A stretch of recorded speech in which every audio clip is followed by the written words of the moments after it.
नमस्कार दोस्तों, मैं डॉक्टर सर्वेश कुमार आप सभी को आपके अपने YouTube channel MS homeopathic health care पे हार्दिक स्वागत है। तो दोस्तों, आज हम चर्चा करेंगे होम्योपैथिक मेडिसिन की एक बहुत ही अच्छी मेडिसिन के बारे में, जो आपको इस ठंडी के मौसम में यानी कोल्ड से अगर आपको दिक्कत हो रहा है, स्पेशली खांसी हो रहा है, स्किन में इरप्शन हो जा रहा है या डायरिया हो रहा है, मॉर्निंग डायरिया स्पेशली हो रहा है ठंड की वजह से, क्योंकि इसका जो पेशेंट होता है काफ़ी सेंसिटिव होता है कोल्ड से, उसी पे आज हम चर्चा करेंगे। तो दोस्तों, उस मेडिसिन का नाम है र्यूमेक्स क्रिस्पस। तो आज हम चर्चा करेंगे र्यूमेक्स के बारे में। र्यूमेक्स का जो पेशेंट होता है कोल्ड से काफ़ी सेंसिटिव होता है। तो दोस्तों, सबसे पहले हम चर्चा करेंगे आज इसके रेस्पिरेटरी सिस्टम के बारे में, यानी इसके खांसी के बारे में। तो दोस्तों, इसका जो खांसी होता है काफ़ी ड्राई रहता है। कफ देखिएगा, इसका म्यूकस मेम्ब्रेन ड्राइनेस की वजह से कफ जो निकलते हैं काफ़ी ड्राइनेस रहता है, कफ बहुत ज़्यादा खांसी होता है। मैंने ड्राइनेस की वजह से इतना ना ज़्यादा इसको ड्राई हो जाता है कि खांसते खांसते इसका यूरिन तक भी निकल जाता है, इतना ज़्यादा मतलब ड्राई होता है और इतना ज़्यादा खांसी रहता है कि एक यही सिम्टम्स होता है यूरिन का कि खांसते खांसते अगर यूरिन निकल जाए, उस कंडीशन में भी आप र्यूमेक्स दे सकते हैं।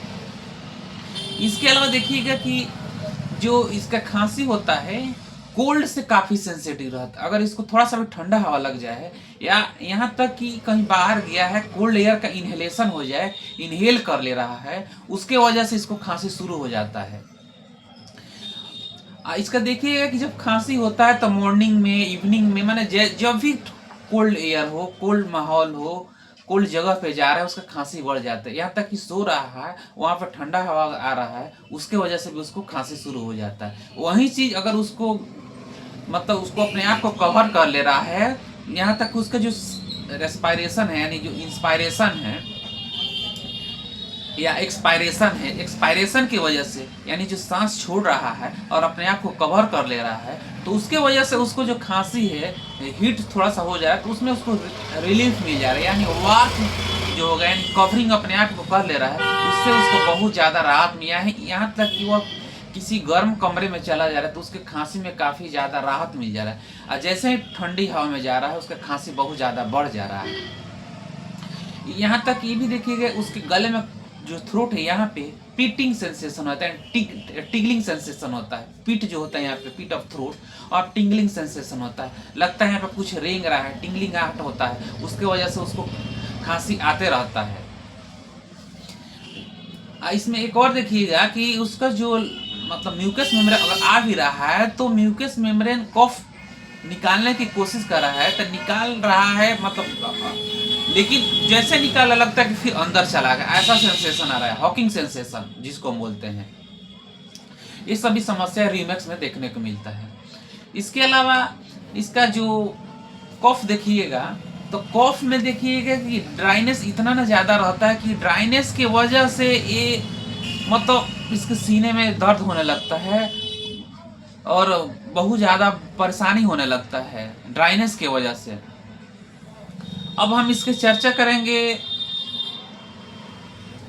स्किन के बारे में कि स्किन का इसका क्या सिम्टम। दोस्तों, स्किन में अगर इरप्शन निकल गया है या अर्टिकेरिया निकल गया, यानी इसकी इरप्शन और अर्टिकेरिया में अंतर है। अर्टिकेरिया चक्ता की तरह होता है, यानी जिसको जुलपिट्टी बोलते हैं, और इरप्शन में छोटा छोटा या बड़ा बड़ा दाने निकल जाते हैं। अगर उस तरह का स्किन इरप्शन हो गया है या अर्टिकेरिया हो गया है और कोल्ड के वजह से अगर आपको दिक्कत हो रहा है या कोल्ड के वजह से बढ़ जा रहा है, उसमें इचिंग बहुत ज़्यादा हो रहा है, बर्निंग बहुत ज़्यादा रहा है, कोल्ड से काफ़ी सेंसिटिव है, और उसको आप अब जैसे नाइट में जा रहे हैं, सो रहे हैं, कवर करके सो जा रहे हैं, तो आपके इचिंग में काफ़ी राहत मिल रहा है, इरप्शन में राहत मिल जा रहा है, उस कंडीशन में आप र्यूमेक्स दे सकते हैं। यहाँ तक कि अगर वो बाहर निकल रहा है, ठंडा हवा अगर उसको लग जा रहा है, उसके वजह से उसका जो अर्टिकेरिया है, चकता है, काफ़ी निकल जा रहा है, और गर्म कमरे में जा रहा है, और धीरे धीरे करके उसको राहत मिल जा रहा है, आराम हो जा रहा है, इचिंग में भी राहत हो रहा है।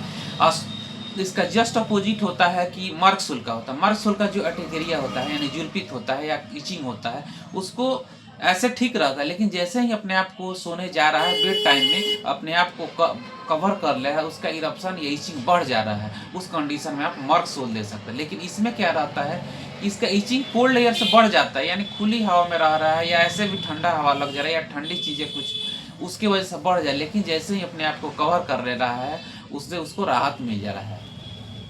अब हम इसके चर्चा करेंगे जीआईटी के बारे में, यानी गैस्ट्रो इंटेस्टाइनल जो सिस्टम होता है उसके बारे में चर्चा करेंगे। इसका क्या सिम्टम्स होना चाहिए। दोस्तों गैस्ट्रो इंटेस्टाइनल जीआईटी में देखिए इसको मॉर्निंग डायरिया हो जाता है। सुबह में स्पेशली देखिएगा कि 5 बजे से लेके 10 बजे सुबह तक इसको डायरिया का रहता है। एक और चीज़ रहता है कि इसको जब भी सुबह में उठता है तो तुरंत इसको मतलब स्टूल पास करने के लिए जाना पड़ता है, अर्जिंग हो जाता है, तुरंत जाना ही पड़ेगा।